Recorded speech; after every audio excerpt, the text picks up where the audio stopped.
One of the conversations a lot of people are having now is exactly how do you practice social distancing in a relationship, in a marriage? How do you keep your relationship alive in these coronavirus days where we have to practice social distancing? I have been joined by Mrs. Mary Rose Saki. She's an entrepreneur as well as a counselor. And throughout our conversation with her, if you have any questions for us, let us know with the hashtag Breakfast Daily. The WhatsApp line is 0550585832. If you're outside Ghana, the country code is +233. Good morning. Good morning. How are you? Thank you so much for being with us. Thank you too. Now, how important is it for us to think of our relationships as we're being told to, practice social distancing and not transfer the disease to someone else? Yeah, I think it's an interesting time. And it's an opportunity for us to,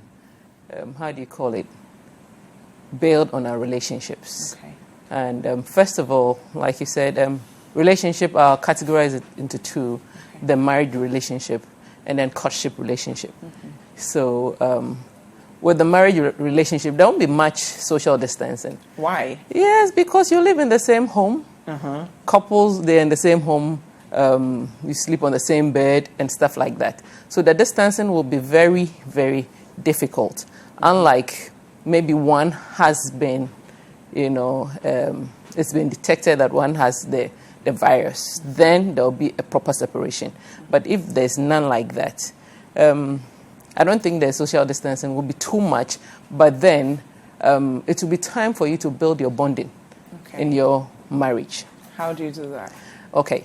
So now you're supposed to, people don't do much socialization, like after work, you know how the men will go out. Boys. Yes. A lot of wives are very happy right now. Yes, very much so. So people go home. I see the streets where I live, there's a spot there. So I know how busy the place can be till midnight and all that. But now, like 8 o'clock, the place is dead. Mm-hmm. People just come and buy and go. Nobody sits and all that.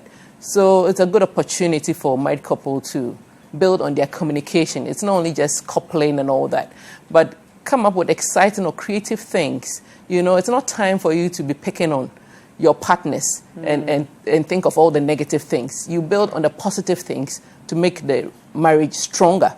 So you can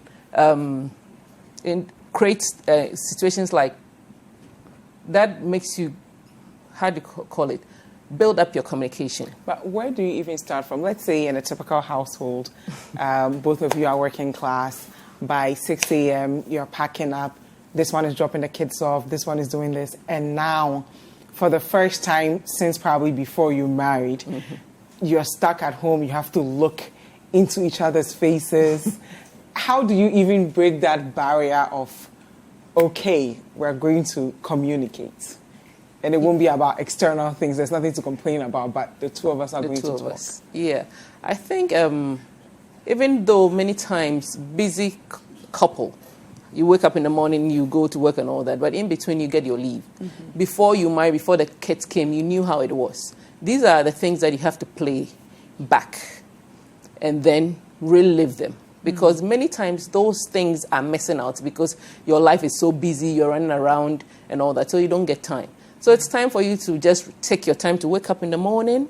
And if you can allow it, you can bath together, talk together, get some movies that both of you love, listen to good music, things that relaxes you, And the woman can cook, or the man can help the woman with the cooking and helping with the children at home, because the children are at home, the house is busy, there's a lot of demand too from the children sometimes. And especially when you have little ones, they just open your door and they're in your room and all that kind of thing. So it's not that you're going to have it free, having nothing. But then that's why creativity has to be in place at this time. You have to work hard a little bit, and keep your mind positive. Both of the parties must create something. It shouldn't be on one person to be the creative person. Like many times it's the woman who has to initiate. But the man too can decide to wake up in the morning and make breakfast and serve in bed. And maybe they can do it with the children at times, pull the children in to make it more interesting. So there's so much that can be done. I think that it's a good time that relationships or marriages would have to be built up. But not only that, I also said those who are courting, which is very challenging, because I started with the marriage one. The marriage one, when you're married, there's not much problem because you are in the same setting. But when you're courting, you're not living in the same house. You're living in different places. And this is where distancing come in, because you don't live in the same house. You can't be sure where the person has gone to and all that. So you can think about like long distance relationship. Usually I call them transatlantic relationship. Sometimes you might have one person abroad or here, or even in Ghana, somebody might be in Accra, another person will be in Takoradi, Kumasi, Tamale, whatever. How do you keep such relationships? And in such relationships, I think that the best thing is to keep your communication going. Okay, so so now, WhatsApp, yes, now we have all these things to help us. In those days, we're using letter writing. You have to be writing letters. You never even had the opportunity to do a lot of talking on the phone. But thank God there's technology. So you can talk on the phone more, do WhatsApp, you can do FaceTime, you can do all that, to keep the relationship. You have to be open to each other because you're far away. You have to be open to each other. You have to let the other person be comfortable with you, that where you are safe. You're keeping yourself safe. It's not that you are playing tricks. Some people can really play tricks. But those are some of the things that would help the relationship to stand. Openness. It's not a question of, it's this time around, it's like effort is more important than the proximity. You think that, when somebody is close to you, means the relationship. Somebody can be close to you and next turn his back and then be doing something else. But the trust, the effort you put in to build a trust and the quality of relationship you want is what goes all the way to help the relationship, keep alive or be aflame. Okay, so you mentioned something earlier about both partners making the effort. How important is it for, let's say, the receiving partner to even pay attention that this partner is making an effort? For instance, let's say you're in a home where the husband is touchy, so every time he tries to, rub the woman's feet, she'll be like, leave me alone. But to actually pay attention that this is an effort the person is making, or your wife offers to clip your nails, for instance, and be like, why are you doing this? How important is it for us to begin to pay attention to the efforts that our partners are making and not react the way we usually would? Well, thank you. I think that under normal circumstances, maybe you go to work and all that, you come back, you are a bit stressed that, so many things have happened. So sometimes you're so tired, you don't want anybody to touch you. You just want to be by yourself. But there's a time where you have so much space and so much time. So you yourself, you don't even know what to do. And I think whatever that we do, sometimes you might have good motivation or a good intention, but the other party might not know the reason why you're doing it. So that's why we have to communicate.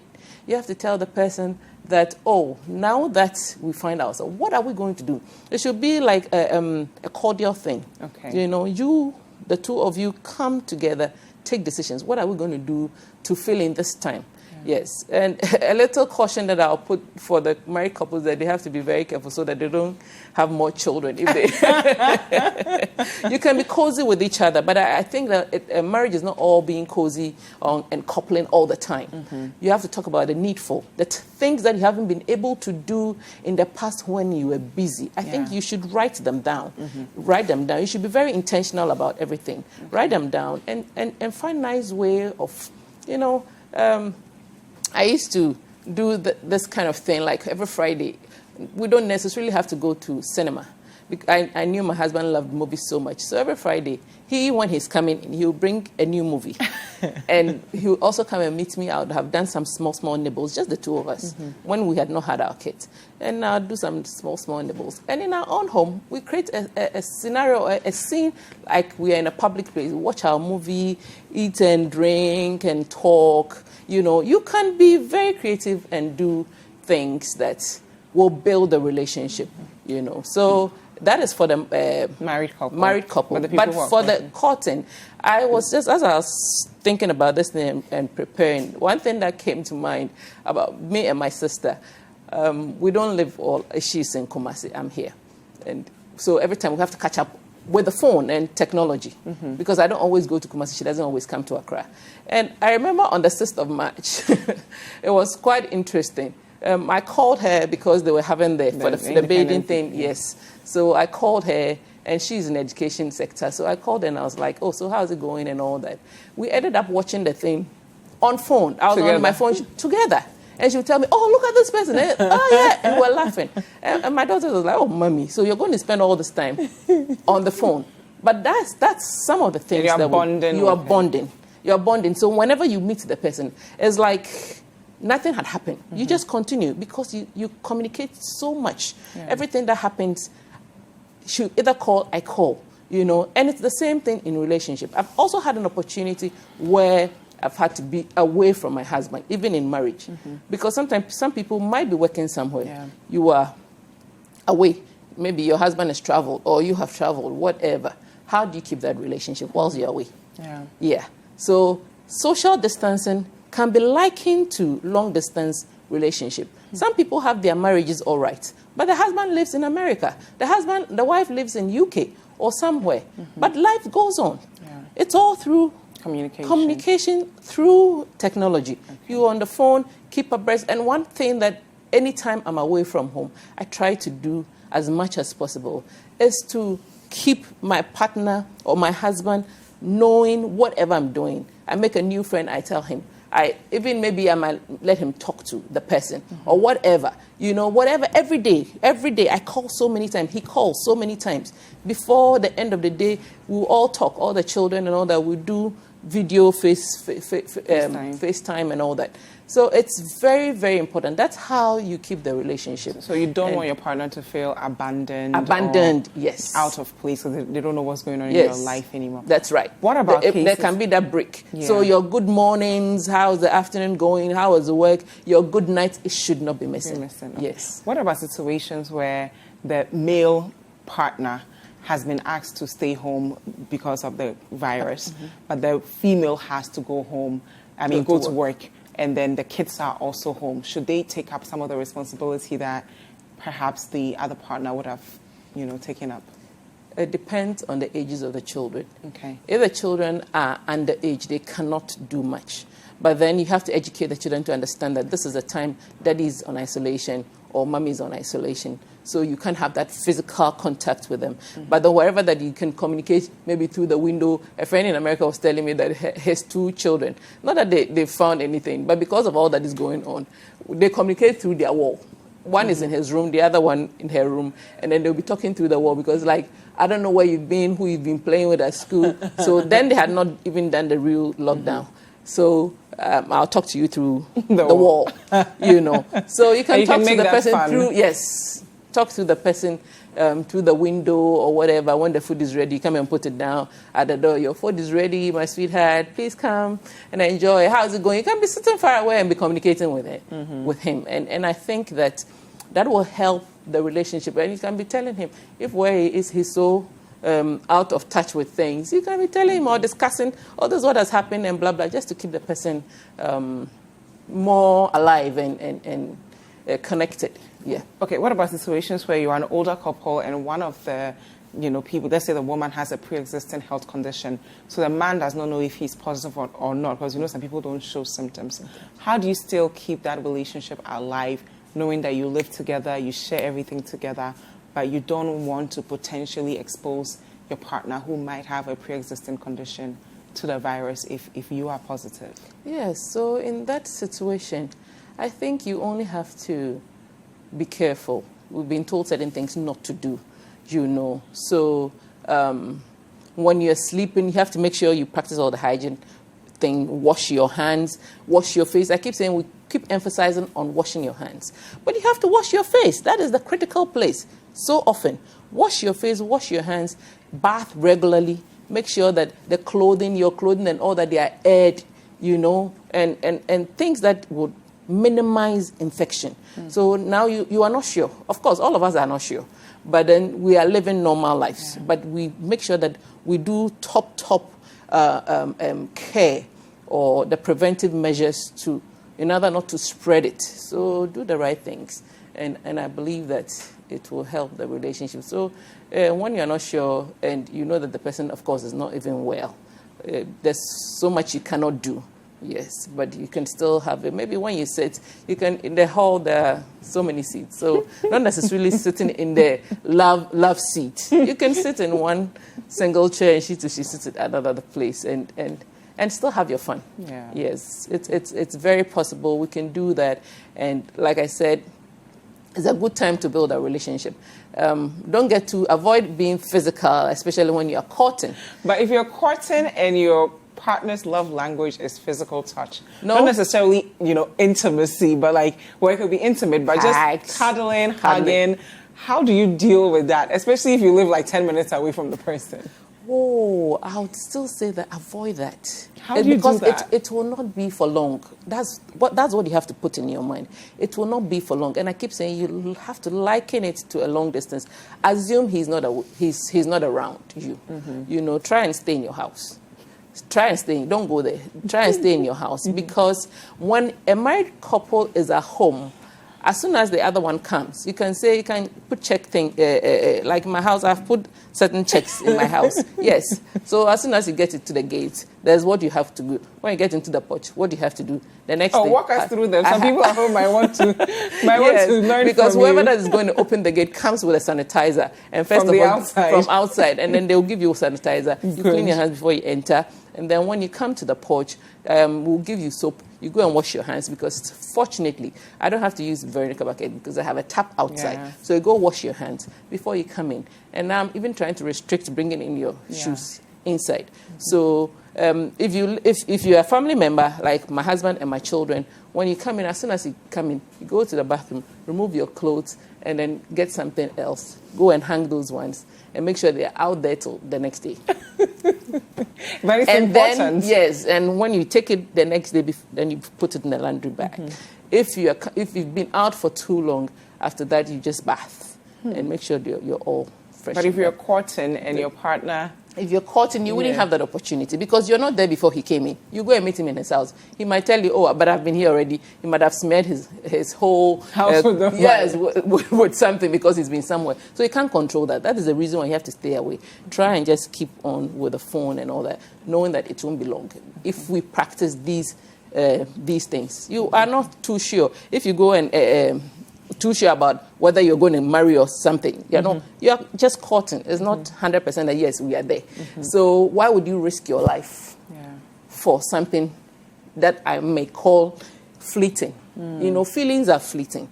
Those kind of, I miss him. I wonder who doesn't miss anybody. When you are in courtship, it's everything is butterflies. Yes, everything is so, and you are in that honeymoon phase, that kind of thing. You are all waked up, and I have to see him, I have to talk to him, and all that. But we have to exercise restraint because even in marriage, there are times that you will want to have your space. So those are opportunities for you to have your space before you get into marriage. Enjoy it as much as you can. And I think that it's going to go a long way to even enrich your relationship. Because when you're in marriage and somebody is not well, how are you going to keep and all that? When your wife is pregnant, how are you going to keep away? And all that. When your wife has a baby, how are you going to keep away? All these things, they come to build us up. Yeah. Opportunities like that come into our lives. They are like pockets that you have to fill. Mm-hmm. But when you fill them, they become useful later. Yeah. So let's not be in a hurry and all that. Enjoy the little things. Like I said, you can even watch movies together. I have friends that sometimes we can call us and we'll be singing on the phone.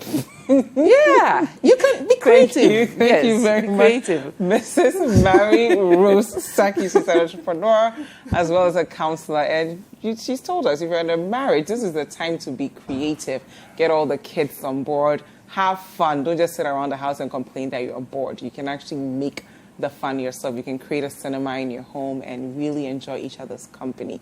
If you're courting, this isn't the time to be, making physical touch your priority as far as your love language is concerned. Focus on the other 4 love languages and keep your relationship alive. No matter what you're in, the most important thing is communicate, so that you keep the love alive. And then we'll get through this. We hope you've enjoyed the show. Make sure you subscribe, like, comment, and share with your friends.